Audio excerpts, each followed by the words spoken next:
Hi everyone, and welcome to a very special episode of The Attraction of Food. I'm Sydney, and today we're taking you to Epcot to experience some of the food offerings available at this year's International Festival of the Arts.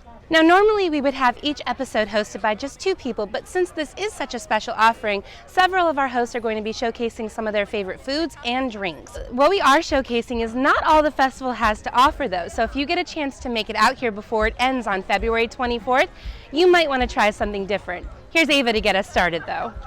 Thanks, Sydney. Hi guys, I'm Ava and I'm here in the China Pavilion at the Painted Panda, and I'm going to be trying the char siu pork bun. I hope I pronounced that right. Alright, this is not what I expected, because I was expecting something kind of like the teriyaki chicken bun over in the Japan Pavilion during Food and Wine. This is clearly not that. However, it's really good. Okay, so I don't know what this sauce is, but I'm loving it. And it's like, it looks a little like tough, but it's actually pretty tender. And usually I'm not a huge fan of dark meat, so this is saying something that I'm actually like going in for like more of it. The Sipping Chocolate Flight, available at the artist table in the American Adventure Pavilion, has 3 chocolate flavors: dark, white, and milk. And I, for one, am very excited. This is really good. It's thick, but it tastes like you're drinking a white chocolate truffle. And I love that. This one's my favorite. I haven't even tried the dark chocolate yet. This one's my favorite. It's not as thick, and it's not like super sweet, but it's not bitter. It's like the perfect like in between. Oh my god, it's like hot chocolate but better, because it's just chocolate. This one tastes like I'm drinking a brownie, and I'm not mad about it. I'm not.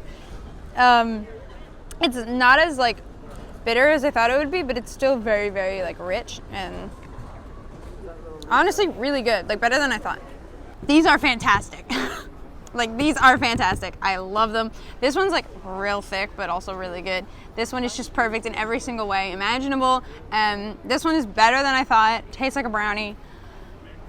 It's 11 in the morning and I'm having a good day. Oh my god.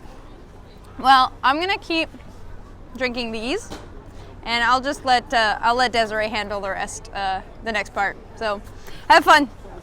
I'll be here. Hi everybody, I'm Desiree, and today I'm bringing you to go Shiki in the Japan Pavilion.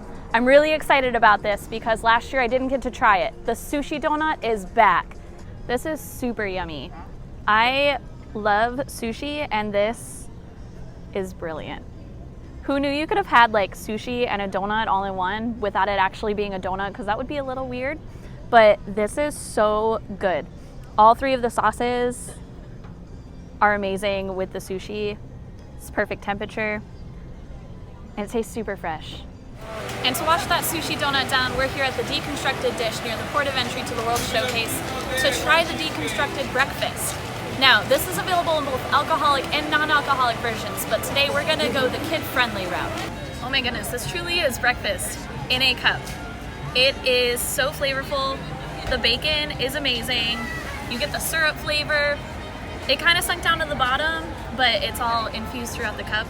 It is super yummy. I'm definitely going to have to try the alcoholic version next time and see if there's a difference within the taste. I think Eric might have something else on his plate. Rushing up on your art puns there, Desiree? That's a bit of a sketch, don't you think? You get it? Because anyway, hi, my name is Eric, and we're here at the American Adventure at the artist table. Now, Ava already introduced you to their Sipping Chocolate Flight, but I'm all about the food here. Today, we're gonna take a look at the beef Wellington. It's a perfect protein pick-me-up when you're getting tired from walking halfway around the world. Let's dive in. Wow, okay. So, immediately, just a ton of flavors that just came to me. That was amazing. It's perfectly cooked. The beef is to die for. It looks like it's probably about a medium well range there, so if you're like me, that's perfect. The breading is delicious. The vegetables are fantastic. I don't know what that bordelaise sauce is, but it is to die for. You've got to try this thing. Now, of course, we need something sweet to counteract that healthy option. Here at the Mexico Pavilion is El Artista Hambriento, which features the frita banana daiquiri. First thing I taste is the rum, and if you're like me, that's great. You can definitely taste the banana puree in there, which is wonderful. It makes it very sweet, so it kind of balances off that hard flavor from the rum. That Applejack, you can kind of taste that mixed in there as well. Definitely a wonderful sweet drink with a nice kick to it. So while I finish enjoying this, I'm going to throw it over to my friend Christine. Hi everyone, Christine here at the refreshment court just outside the Canada Pavilion, where they are serving up Sebastian's second cousin twice removed. I'm kidding, but they are having lobster chips. I've so been looking forward to this, so let's do it. That was excellent. You saw me like the moment I ate it, a smile spread over my face. It is nice and salty and full flavored. The cheese sauce is great.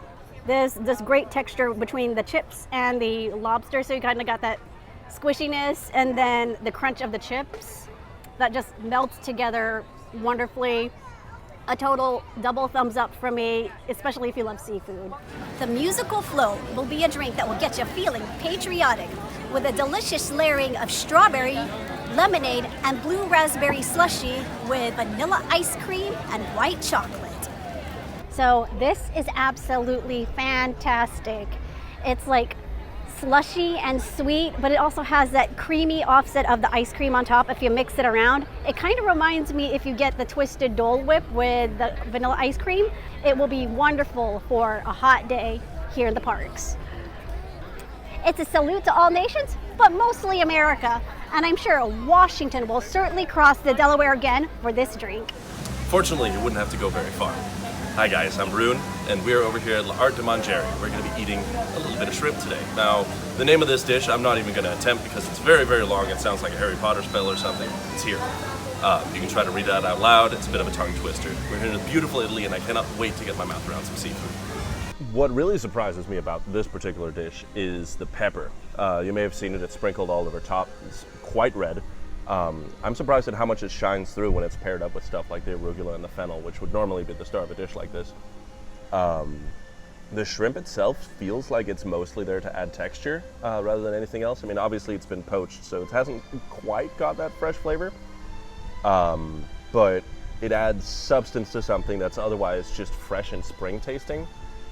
Without it, this would have just been a normal salad, but it has sort of a seaside feel to it that I really enjoy.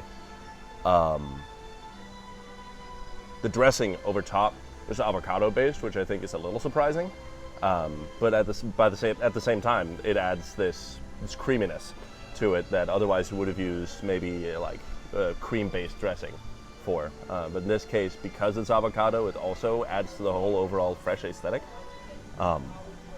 In general, since I'm a massive shrimp nut, I want to be buried in shrimp.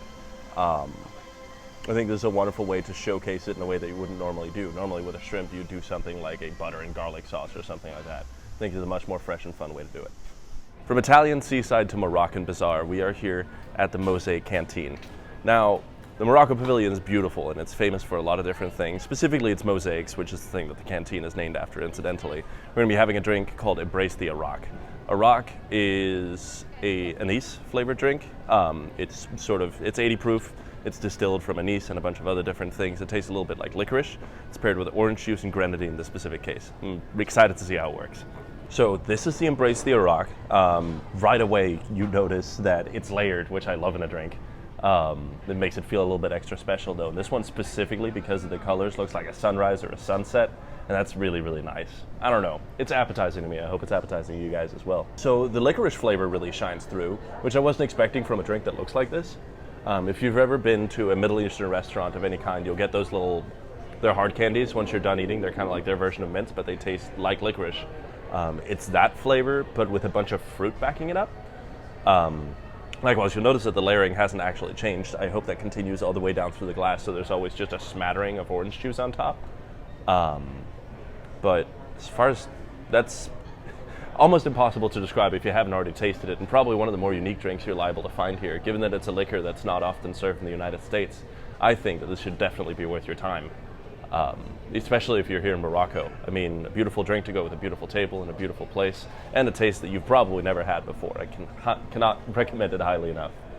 Meanwhile, over in France, my friend Georgia is trying some of their local eats. Hi, my name is Georgia, and we're saying bonjour here in the French Pavilion, and we are going to be trying some offerings from the Art de la Cuisine Française. Today, we are going to be trying crème de la brie and petit pain. Super warm, super gooey. This is amazing. I love it so much. I might have to go get a second one. The best way to eat this is by using the top part to dip it in and use it as like a little spoon. Perfect. I love it. One of the many boba options is located right here at Pop Eats, located next to Disney Traders, and you don't have to be Andy Warhol to enjoy the blue sky black cherry boba freeze. Wow, that's really good. It tastes just like a cherry popsicle. It's amazing. The little boba at the top, it bursts in your mouth, and I'm loving this. All right, Sydney, and take it back to you. Thanks, Georgia. Well, like I said, there are a lot of amazing offerings this year at Epcot's International Festival of the Arts, but we're not quite done yet. I figured we would honor our favorite little purple dragon, go check out Decadent Delights, and go get the white chocolate Figment puzzle. So first of all, it's ridiculously cute, and you actually get to paint your adorable Figment chocolate, which, look at how adorable that is. So I think I'm gonna go with the traditional pink and purple of Figment. I don't know how to paint this, we're just gonna go. In addition to getting to paint the Figment palette piece, like the color piece, I mean, it's just white chocolate, you guys. White chocolate is the best thing in the world, in my personal opinion, so I love it. And then you get to have these cute little confetti sprinkles with like a couple of blue M&Ms, and they give you pink, orange, and purpley blue chocolate that you can use to paint, and they give you like one of these little Crayola paint brushes, which the artist in me is like, these are awful. But the kid in me is like, yay, Crayola paintbrush, I love it. But other than that, the food itself is really good. I mean, if you're into white chocolate, definitely check this piece out. So after that amazing Figment puzzle that we just had dedicated to one of my personal favorite dragons, I decided we should head over here to Cuisine Classique to cool off with a frozen rosé.